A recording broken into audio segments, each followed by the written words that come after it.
Hey guys! It's like 12 o'clock at night right now. I'm awake and this reminds me of like old YouTube days when I used to do this at night and just when I was bored and just talk to my camera. And that's what I'm doing tonight. So how are you all doing tonight? How are you? How are you? So I saw this thing on Tumblr, which is weird because I'm like never on Tumblr, right? Never.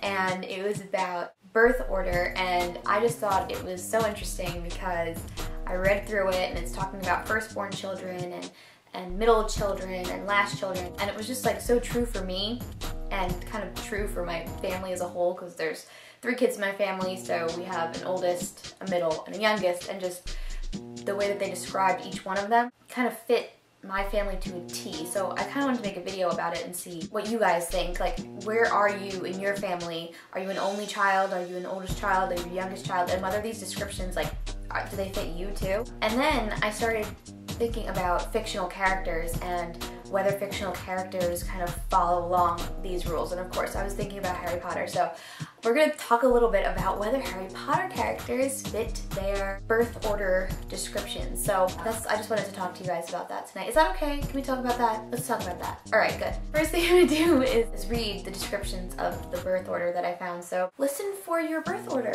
First one is me, and that is oldest children or only children or children that are born after a long gap in children. I'm an oldest child, so this is what they say about oldest children. They tend to be independent, stubborn, strong-willed, driven, success-oriented, efficient, organized, and perfectionists. They make excellent leaders, politicians, entrepreneurs, and managers.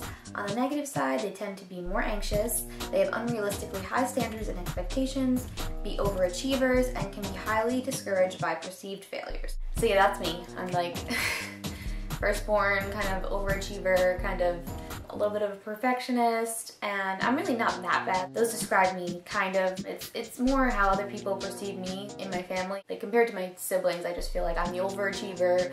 I'm the one that people put high expectations on. I'm the one that cared about school the most. I, went to college and grad school and just like overachieved and all those things. So yeah, I just thought that fit me. So second-born children, middle children, this is you. You tend to be in competition with or feel inadequate in comparison to older siblings. As a general rule of thumb, middle children are also problematic and rebellious, more so than their siblings, either because they want to be seen separately from their older sibling or because they would like some of the attention that has now been diverted to their younger siblings.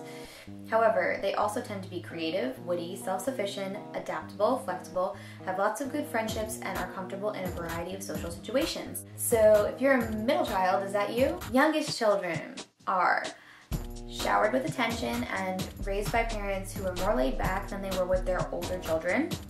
So true in my family, at least I think so because I'm the oldest. Tend to be daring, less responsible, even-tempered, creative, warm, affectionate, charming, relaxed, and happy-go-lucky. Because they have often been indulged, they can be manipulative in relationships and expect the world to revolve around them. Many lack the desire to become independent, and usually they're not driven or competitive. Yeah, if you're a youngest child, do those describe you?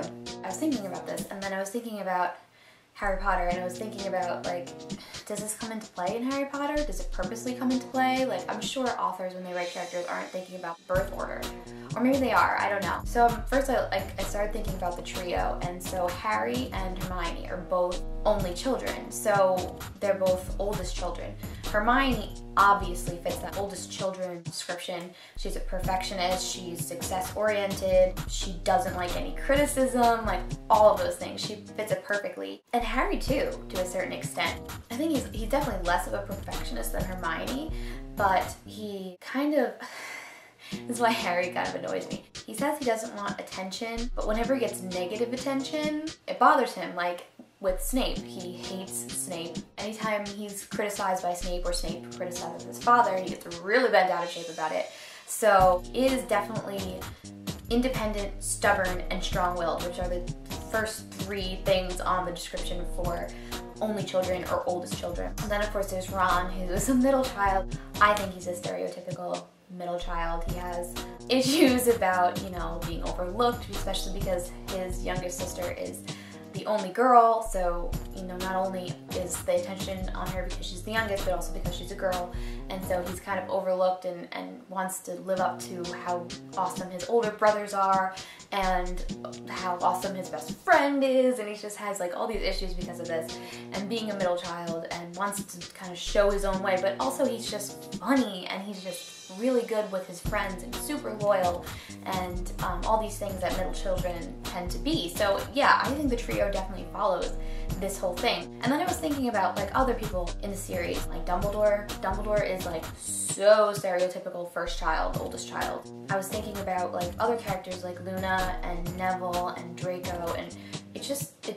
I never noticed it before, but it's weird how many only children are in the series. You know, like, I don't know if J.K. Rowling did this on purpose. And maybe that's just because when they were all born, the First War was going on, so there weren't a lot of babies being popped out. If you can think of other only children in the series, leave them in the comments below, because I know there's a bunch. Because only children are independent and tend to be just like their own person without any other influences, like she can make such different characters, you know, without having to write siblings for them and whether the sibling was the same or different than them. She just had to worry about the one person and being that one person and focusing all the attention on that character, which I think is a good move, and I think was interesting, and I never really noticed it before. So I guess it seems like Harry Potter has a lot of stubborn characters. It makes for a good story, you know, because everyone, if they're stubborn and they're perfectionists, wants their own way, so there's going to be conflict, and it's interesting. It definitely makes for a good story and good characters to interact with each other. So tell me, number one, is the birth order thing appropriate for your family or for you? And number two, give me some other characters, maybe even not from Harry Potter, who you think really like follow this, and whether you think authors do this on purpose or it's just like so ingrained and we don't realize it that it just comes out even in characters. So it was good seeing you guys, and thank you for hanging out with me in this late hour of the evening. I will see you soon. Bye!